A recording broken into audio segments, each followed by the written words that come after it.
Okay, do you suffer from IBS or leaky gut, maybe another annoying stomach problem? Look, what if there was a way to rebuild your gut? Layer Origin has found a way to do just that, inspired by a component of breast milk called human milk oligosaccharide, or HMO. There are more than 200 HMOs in breast milk, and these help build the infant gut lining, the immune system, and the brain. Hundreds of studies demonstrate HMOs' benefits for human development. Now, recently, top manufacturers have begun putting HMOs in baby formula. So the next time you're at the grocery store, just check out the labels. Most of them have a ribbon right on the front that says HMO. Layer Origin Natural Supplements is the first company to create a safe and effective HMO supplement for use by children, teens, and adults. It's called Pure HMO Prebiotic, and it works wonders for your gut. It can boost your immunity and even bolster cognitive function. Now, Layer Origin is offering my listeners an exclusive discount, 15% off Pure HMO Prebiotic at Amazon.com/Layer Origin. Just type in the discount code 15Courtney to save 15% off your order of Pure HMO and get ready to reboot your gut. Welcome to episode 42 of the Financially Free Journey podcast, and I am your host, Courtney Dyer.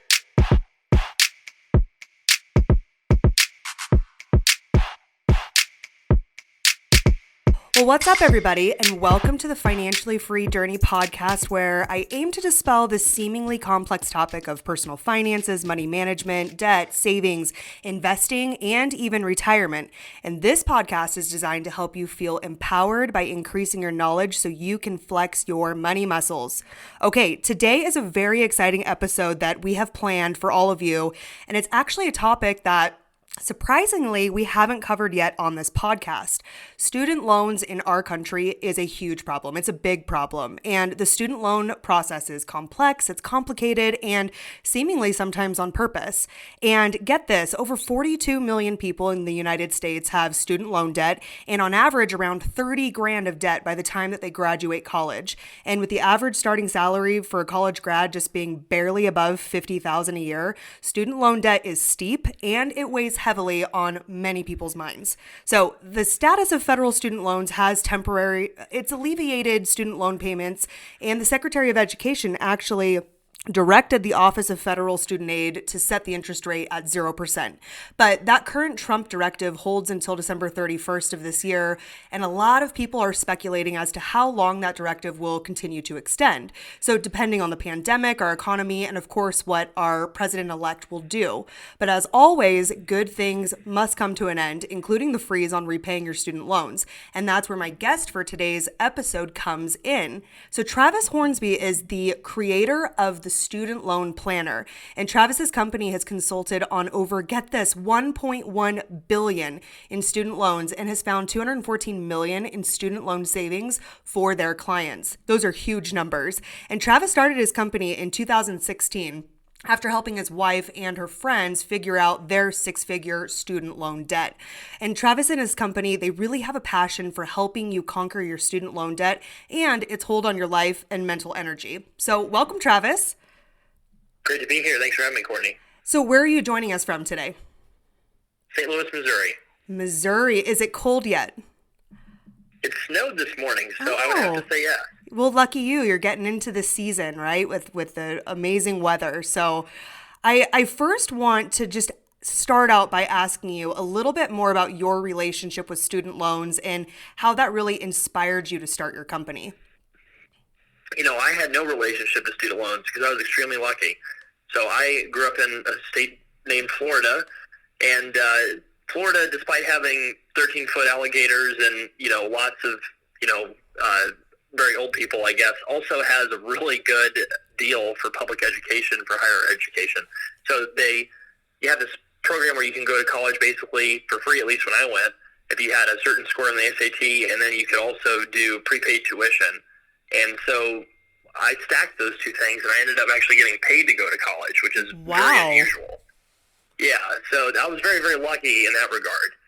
I did not go to graduate school. I went straight into the workforce, got the Chartered Financial Analyst designation, basically was a bond trader, focused on becoming a portfolio manager. That was what I thought my trajectory was. but I didn't feel super passionate about it, and I met my wife, and, at the time we were just dating, and I'd already made plans to quit my job and travel the world.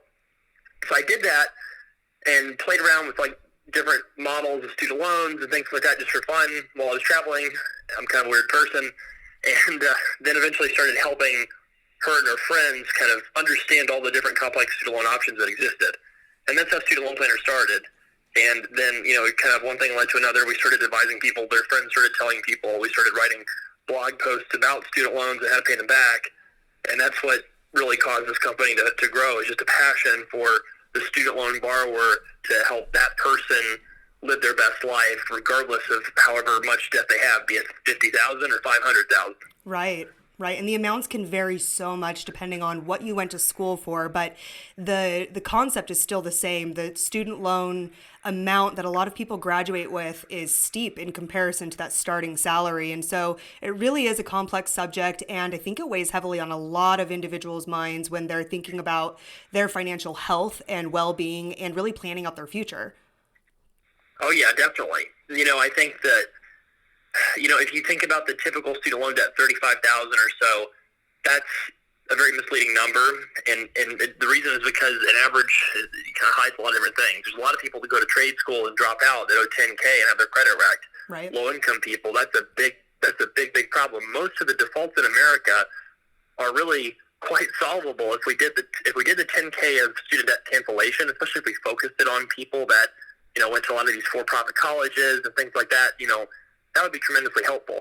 Now, if you think about the payment and interest freeze, that's going to end December 31st. The question is it going to get extended? Right. So tomorrow, supposedly, President Trump said on December 1st, that's when we're recording this end of November, he said that he would make an announcement on December 1st. I have no idea if he's going to keep his word on that.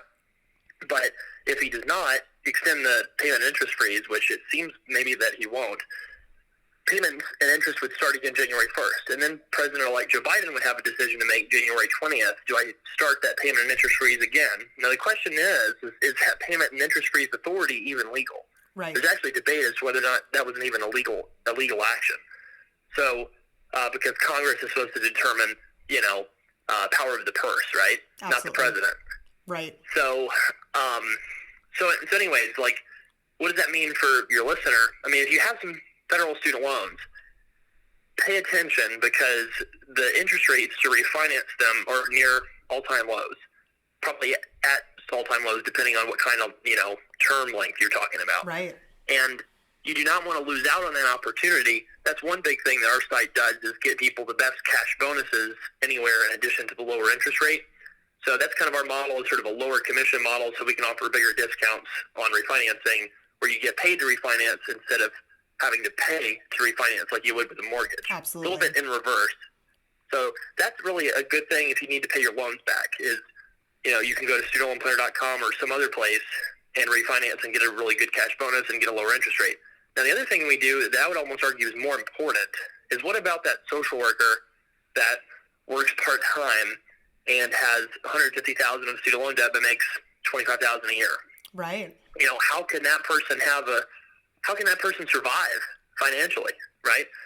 And let's say that social worker is married to someone, maybe a teacher, making $50,000 a year. So together they're making $75,000, but they have a 2 times debt-to-income ratio. So here's just I'll try to keep it as simple as possible. So that social worker, if they didn't get any help at all, would have to pay $600 or $700 a month, because they're going to have to include their spouse. And they might be tempted to try to pay it back. Well, the problem is if they worked full-time, they would probably be eligible to have their loans forgiven completely from something called the Public Service Loan Forgiveness Program. Right. If that social worker, though, doesn't work full-time, they're not eligible for that.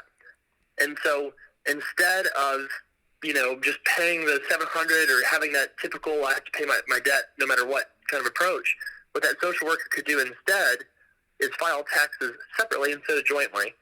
And then their payment, if they're on the right plan, in this case, pay as you earn, their payment would be $0 a month. So instead of paying $700 a month or $600 a month, they pay $0 a month. And then you might say, well, how is that going to help? Well, there's student loan forgiveness opportunities, and you don't have to get like a public service loan forgiveness. You can get other kinds of loan forgiveness. Interesting. For example, in this case, this person could simply pay her loans over 20 years instead of 10. And you might say, well, wait a second, wouldn't she owe taxes on the forgiveness? Because with the public service program, there's no taxes. With the private sector or part-time work, with the 20-year version, you do owe taxes. Now, the $150K would grow to $300K over 20 years. You might think it would grow a lot more, but the federal government subsidizes interest on student loans in a way that doesn't compound it. So that's why it's just going to grow basically double over 20 years, despite her not paying anything on the loans. And then when that's forgiven, let's say she has to pay $100,000 in taxes. Well, technically, there's something called the insolvency rule, where if you have less assets than debt, you have no tax hit at all. If you have a lot more assets than debt, you technically, under today's rules, would have to pay income taxes. But if you talk about paying income taxes of $100,000 20 years from now, thanks to inflation, today that's probably like paying $30,000 or $40,000 in today's dollars. Absolutely. So essentially, that's the way where that social worker could basically, quote unquote, settle her debt for $30 to $40K instead of $150. And furthermore, I really don't believe that tax liability is actually going to be assessed, simply because it's just not going to be collectible for millions of people. And politically, it's just infeasible to do that, I think. Absolutely. So you plan for the tax bill by putting some money aside every month into an investment account, maybe a couple $100, so you can cover that tax bill just in case you owe it. And if you don't owe it, then you get to keep the money. So, like at a high level, what people need to realize is you can either pay your loans off, which is fine, or you can go for forgiveness, which is fine. Either way, what's going to matter is your savings rate. That's going to be by far the most important determination of what you're going to be like financially. Well, and Travis, this really is a great example of understanding the nuances, the complexity of paying back your student loans. It's not like a normal mortgage or an auto loan where it's pretty straightforward. There's one option of paying it back typically. There are so many options and so many facets that go into paying it back to be smart with your own money and with the debt. And so it really ties into your business. And I was so excited and fascinated going through your website and learning about how you guys create a personalized plan for your clients. And it's really just for a flat fee. So for a couple $100, you could save thousands and thousands of dollars potentially in student loan debt when repaying it. And it just goes to show the importance of really talking to an expert instead of trying to take this on and do it yourself. Yeah, so it's the latest numbers are $395 to $595 basically. So that's Wow. like, depending on if you have $50K in debt, it's kind of the lower fee, and then if you have $500,000, it's that higher fee. But that's, a fraction of what a financial planner would charge. Absolutely. And everyone on our team basically does some kind of financial planning or has that kind of experience. Now, the thing that we do is technically financial coaching in our world, because we're focusing on one specific thing, which is the student loan debt, and we're student loan planners, right? We are hyper-focused on one area of your finances and how it relates to everything else. Right. So the thing that causes people to seek financial advice is some sort of pain. So, for example, we had a baby, we have to protect that baby by getting insurance and getting an estate plan, right? Or, I'm coming into a big inheritance, so now I need to talk to a lawyer to talk about a prenup. Or I'm super anxious about my student loan, so I need to talk to an expert because it's all I think about. I freak out about it all the time. Absolutely. Right? So I think that's the reactive version of getting financial advice, and it's really kind of the way I think most of us get financial advice. It's like, when you hire a CPA, a lot of times when you have a giant tax bill way more than you thought you were going to have. You know? So I think the key thing is, like, when does somebody take an approach of just kind of getting rid of their loans on their own? Because I don't want someone to necessarily try to need to hire us if they have the equivalent of like a TurboTax, kind of student loan situation, right? Where it's just you More punch it in cookie cutter. yourself. It's not going to really, it's going to be cookie cutter. So what is cookie cutter? Well, if you have less debt than you earn, so in other words, if your salary is more than what you have in student loan debt, and you work in the private sector, or you just have plans to work part-time and not ever be full-time in a not-for-profit job, then you should pay your loans off. That's pretty much across the board going to be the case. Now, If you have federal loans, 0% interest until December 31st. We'll see what happens. But when that interest freeze eventually does expire, you can go refinance. And then what we tell people to do is, depending on how much you have, you might consider starting off with a longer-term loan and then refinancing to a shorter term once you've paid off a lot of the loan with big prepayments. So this is called the student loan refinancing ladder approach. So what we think about it is, if you're walking off of a roof on a ladder, you're going to start off at the top of the ladder, and you're going to walk your way down until you're on the ground where 0 is, right? And so the idea is, maybe you would start with a 20-year or a 10-year loan, and then that payment might be 0.5% to 1% of your total balance per month. So if you owe $100K, maybe your 20-year payment would be like $600 a month, and your 10-year payment would be like $1,000 a month. Sometimes what we see people do is they'll refinance to a 5-year, and that payment would be like $2,000 a month. And there's nothing wrong with that, except if you were trying to buy a house, that required payment of $2,000 a month could get in the way of you buying a house. Right. You see? So a lot of times it kind of makes sense to start off with that longer-term loan and lock down all the areas of your finances that you need to lock down. And there's no prepayments ever for paying down your student loans, which is good. If you get a bonus for the holiday season, a lot of people get bonuses at the holiday season, you can take that money and dump it on your loans. Right. Make prepayments, put extra money towards it, and once you've got it down to maybe half of what you had, refinance it again to maybe a 5-year, or even consider a variable rate, because once you pay down the loan, a lot of times variable rates are a lot lower than fixed rates, and they can go up or down, but generally they're not going to really increase that much. So, for example, we used a variable rate for our final refinancing, which took our rate all the way down to like 2%. Wow. So we, so people right now are paying 6-7% on their federal loans. Those are fixed rates, and you get the opportunity to refinance and knock that rate down substantially. Like, we're seeing people getting rates below 4% for 20 years in some cases. So, and that's fixed rates. Well, and that So can make variable that can make a dramatic difference in terms of how much you pay in interest over the long run. It may seem like a small number. Is it worth going through the refinance process in the short term? But when you crunch those numbers and think about going from a 5.75, 6% down to, a 4%, that is a dramatic decrease. It is. And the one thing I do want to say is, for those people who do have a lot more in debt than their income, the benefit of a lower interest rate is never going to be nearly as good as the benefit of forgiveness. Absolutely. So the benefit of forgiveness is always better than the benefit of lower interest once you have a very large balance relative to what you earn. And, you can still make it work even if you decided to pay off your $400K of debt with $100K in income. You can still make it work financially, but the thing is it's just going to require you to have such a high savings rate, you might not be able to sustain that. Right, so, for the long term. Yeah, and then, if you look at the popular personal finance advice out there, it does tend to be very anti-debt. And the reason for that is because it's much easier to tell your kids you can't go to Disney World because you have to pay $10,000 on your debt. Whereas it's very difficult, I guess I should say it's very difficult to tell them no when your response is, well, I want to take that $10,000 and put it in index funds. Right. Right? People don't do that.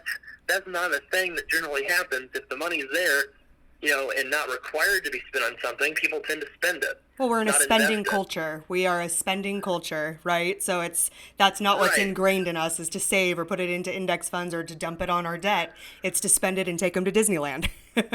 Yeah, and one thing I would suggest to people is the key thing that the upper middle class does well is maximizing their 401ks. Because if you make a decent amount of money, you can increase your 401k contribution all the way up to $19,500. That's about $750 a paycheck. And, a lot of people that make six figures, 100K or above, can easily do that because that's pre-tax contributions.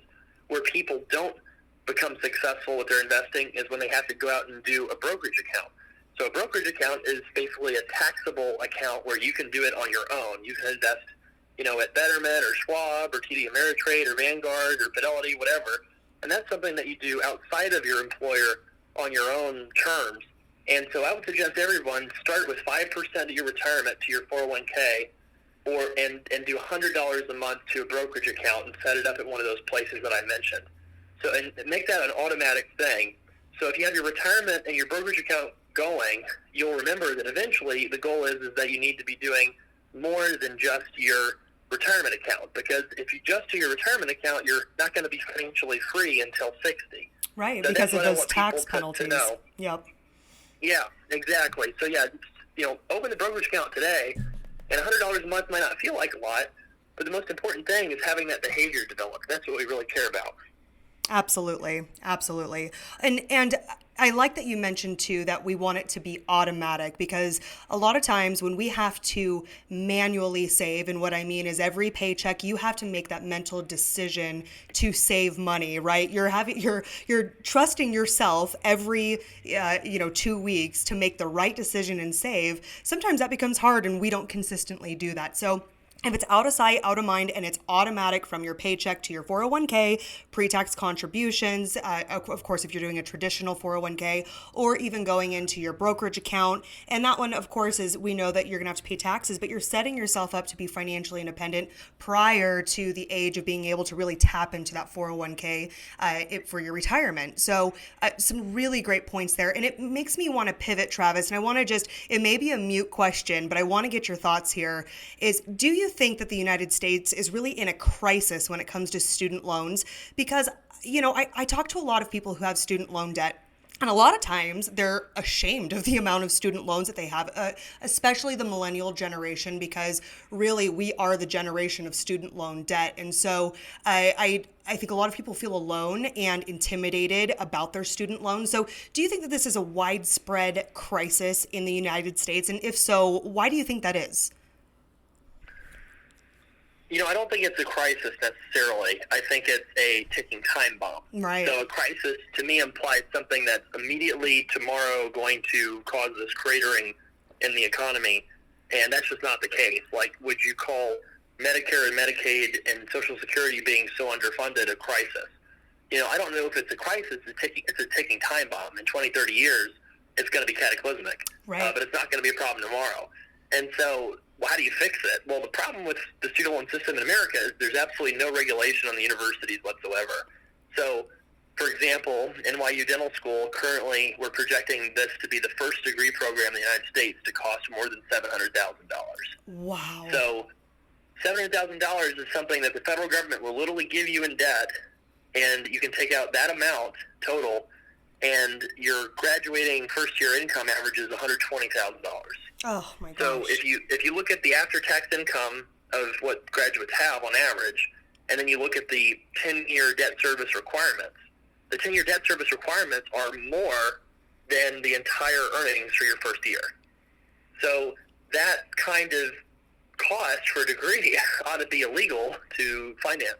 Well, I mean, and giving it absolutely no sense. And giving it to individuals. Essentially, this is an unsecured loan, right? And Right. It's from our government. And so it seems like a great idea to the young college student. We're talking about lending to people who are 18, mid-20s. If we're talking about a graduate program, maybe a little older. But these are individuals who don't have a lot of experience when it comes to their finances, making large financial decisions, and to be able to receive $700,000 in essentially unsecured debt from the federal government does seem almost like a crime. So those are steep numbers for education. Yeah, and the issue is just, I mean, the problem is that's actually a decent decision to take that kind of debt out. Right. And that might seem stupid to say, but the reason is you can pay 10% of your income in.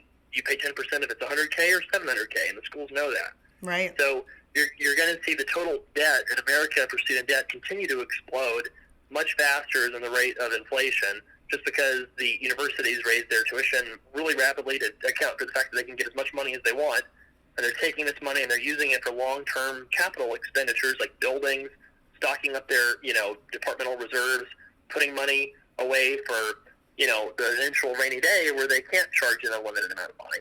So I think that if you want to address the student loan crisis, that's the first step, is to stop the bleeding or stop Absolutely. the problem. But, you could address things. I mean, people are talking about canceling student debt these days. They're talking about allowing people to pay less. That's fine. I mean, that's like a political discussion, and there's pros and cons on all those ideas. But I just want people to know that no policy change, we're predicting a few policy changes to student loans in the coming 4 years, and none of these are going to solve your student loan problem. So you really need to think about, do I need to pay the loans off, or do I need to go for forgiveness? And, what is my what is my best plan forward, because policymakers are not going to come rescue me from this. Right. We don't want to bank on the fact that we hope that our policymakers will really bail us out of our student loan debt. And that really makes me think about my next question for you, which is, what is that top question or concern that a lot of your clients come to you with in regards to their student loans? Probably, how am I going to deal with it? Right. without destroying my life. I mean, people are really afraid of the balance. I think that a lot of people are just unaware of how complicated the system is, which can be to your advantage. So the tax code is really complicated. If you have a lot of income in a complex business situation or something, or complex personal tax situation, you can save a lot of money by somebody that knows the rules. Absolutely. And you can also lose a lot of time by trying to understand them yourself. So that's what I would say is your situation complex or not? A lot of times people don't realize that it's complex.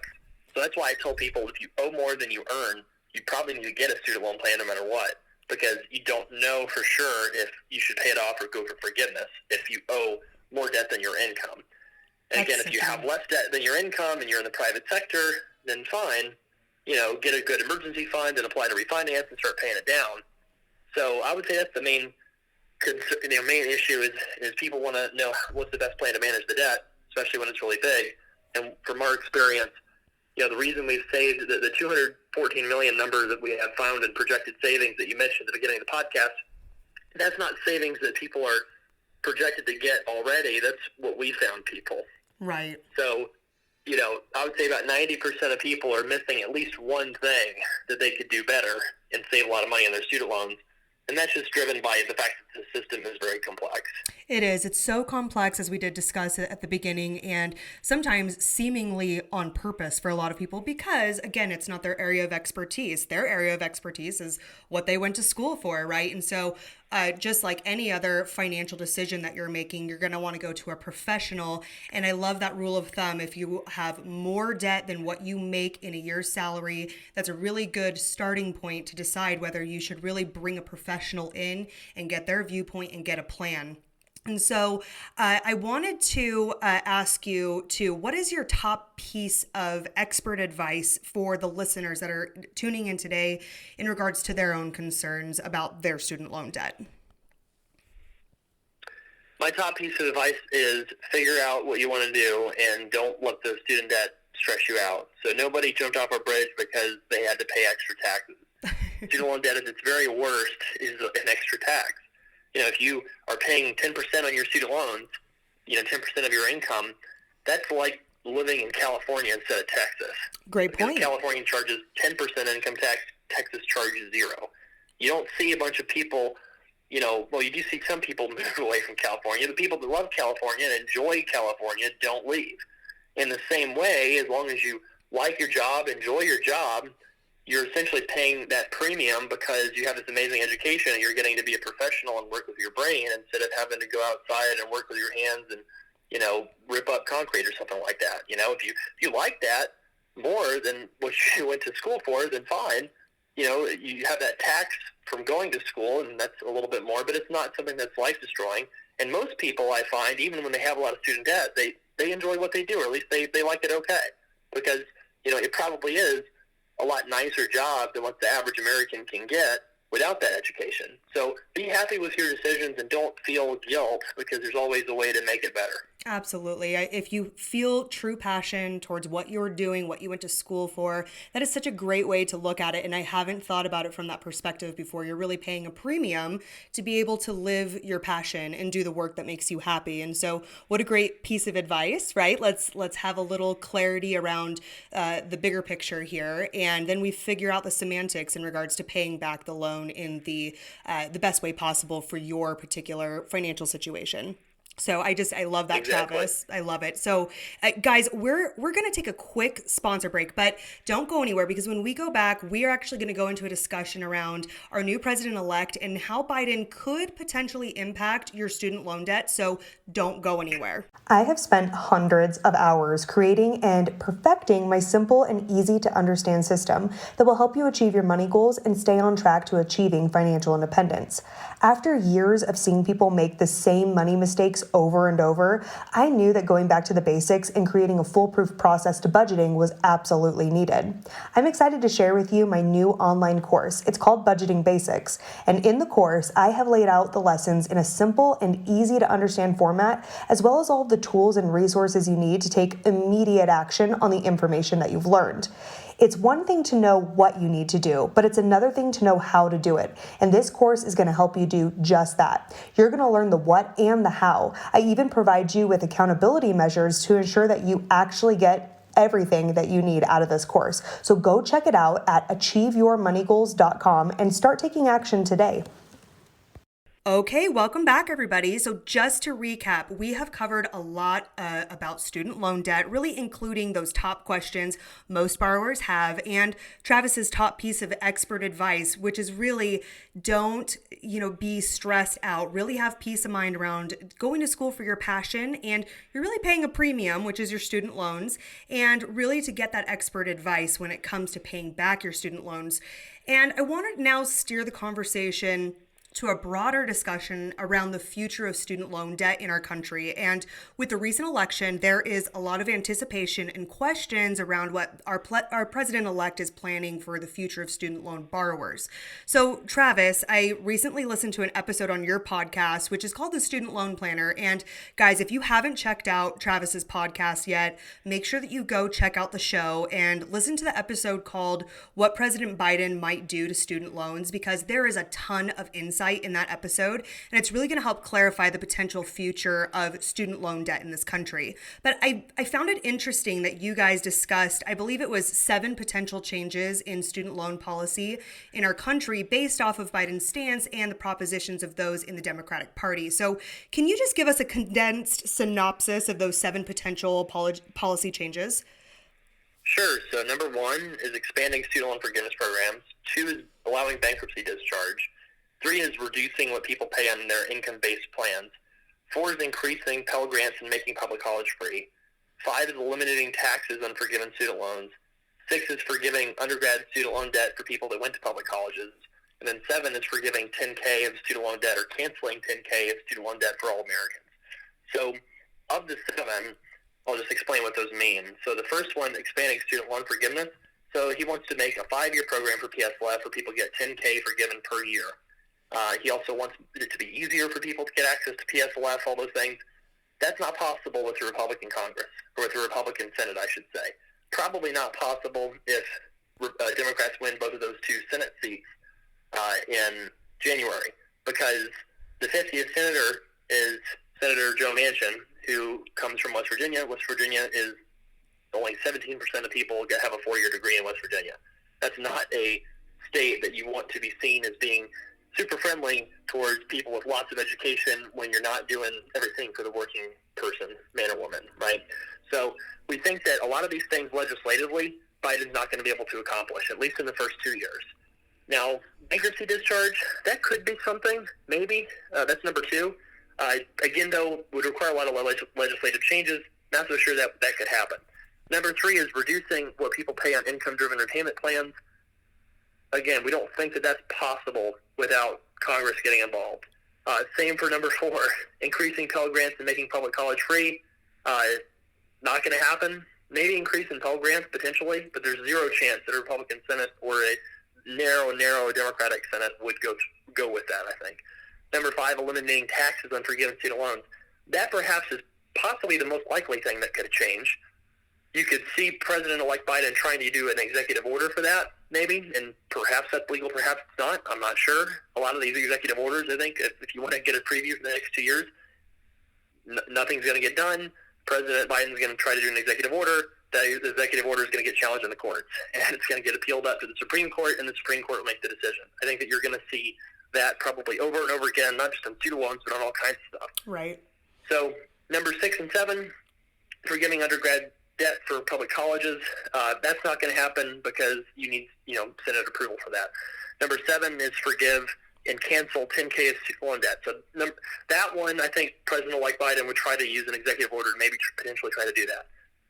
Not sure if he would do it very narrowly. I mean, if he wants it to try to actually happen, then he would do canceling $10K of debt for, people on public assistance or people in default or people that are delinquent on payments or something like that. Just because if you cancel 10K of student loans for all Americans, that's about $330 billion. That's Wow. a lot of money. And that would certainly get a vigorous challenge from, the Republican side, and probably with a 6-3 Supreme Court would fail. So, if he did something ultra narrow just to placate the progressive wing of the Democratic Party that wants this, that might happen. But it's not going to be for people that, don't have wrecked finances and have middle-class incomes. It's going to be very narrowly targeted because of the hand everyone's been dealt. And then reducing the income-driven repayment plans or forgiving, no taxes on forgiven student loan debt, that's possible, but we can't be sure. So I'm expecting a lot of unpredictability in Washington. But what I can say is, if it had been a blue wave, there would have been a lot that would have changed with student loans, right? And, it wasn't. President-elect Biden won, but the Republicans picked up seats in the House, and so now the House is fairly narrowly controlled by Democrats. And then the Senate is either, like I said, going to be 50-50, Republicans and Democrats split with, like I said, a very conservative Democrat, Joe Manchin, being the swing vote, or Susan Collins in Maine being the swing vote if Republicans control it. Right. So, so you can't really expect a lot to change with your student loans. So I don't want to be the bearer of bad news, but you're going to have to figure out a plan that's going to work regardless of who's in Washington and what they're going to do, because it might not be a lot. So are you telling me that all of the student loan debt is not going to be wiped out and college is going to be free for everybody? Is that what you're telling me, Travis? That is correct. Well, unfortunately, that is correct. People make promises, right? And so, some of these promises work out pretty good for people in certain situations, right? Look at healthcare. If you were very low income, had problems accessing the healthcare system, now it's a lot easier thanks to the Affordable Care Act. That's a good thing, right? If you are middle class, though, that didn't have, affordable care is not affordable at all, right? Because it's really expensive and the deductible's, over $10,000 for a family of 4. So, that's why I say if you're owing less than what you earn, don't expect any kind of special, forgiveness or anything to come out of Washington that's going to necessarily help you, right? You kind of are on your own, and you probably should think, I got to pay this back no matter what. And I do expect some help coming from those in the sort of the bottom of the income scale. But, with the way things shook out in Washington, you're just not going to see this, mass cancellation of student loans. And it's just something that's just, it sounds great on Twitter. There might be some great reasons why you would do it, but you have to realize that, is it possible? Is it going to happen? And our analysis is pretty emphatic. No chance.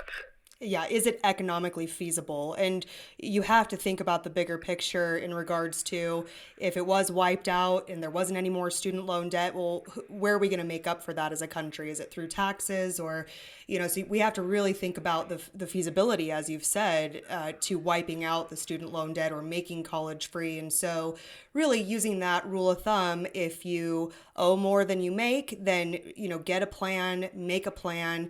And if you have more of a cookie cutter situation with your student loans, really think about how you're going to pay that back as quickly as possible. So that way you can really get it off your plate. So it's sad to hear, though. I was hoping that you would end this episode by telling us that your expert opinion is that all the debt would be gone, because I think that would have been a great wrap up, don't you? Oh, wow. I wish I had that one. I would be a rich man. You really would be. Well, thank you so much for your time today, Travis. I like to ask all my guests, where do you want our listeners to find you? Yep. So if you need a plan, studentloanplanner.com will take you wherever you need to be. But studentloanplanner.com/help is if you need a plan specifically for your loans. If you're needing just to refinance to get a lower interest rate, then studentloanplanner.com/refi, REFI. Oh, fantastic. And are you on social media anywhere where you'd like people to look you up? We are, but we like to just focus on the website because I don't know. There's all this negativity. I don't get as many cute cat videos as I used to anymore. Oh, man. Yeah, let's stick with the studentloanplanner.com. It's a great resource, guys. I went and I checked it out. I did a lot of research before I brought Travis on the show, and just so impressed with his operation, with his team, with the level of professionals that are working at Student Loan Planner. So absolutely go check it out. It will absolutely be worth your time. And thanks again for tuning into today's episode. And if you haven't already, make sure that you go subscribe to the show, rate and leave us an honest review. The reviews really help the show become more discoverable to other listeners who also really need to hear this content. And also, if you're not already, make sure you're following us on Instagram. It's at Financially Free Journey for more tips and motivation to help you on your financially free journey. Until next time.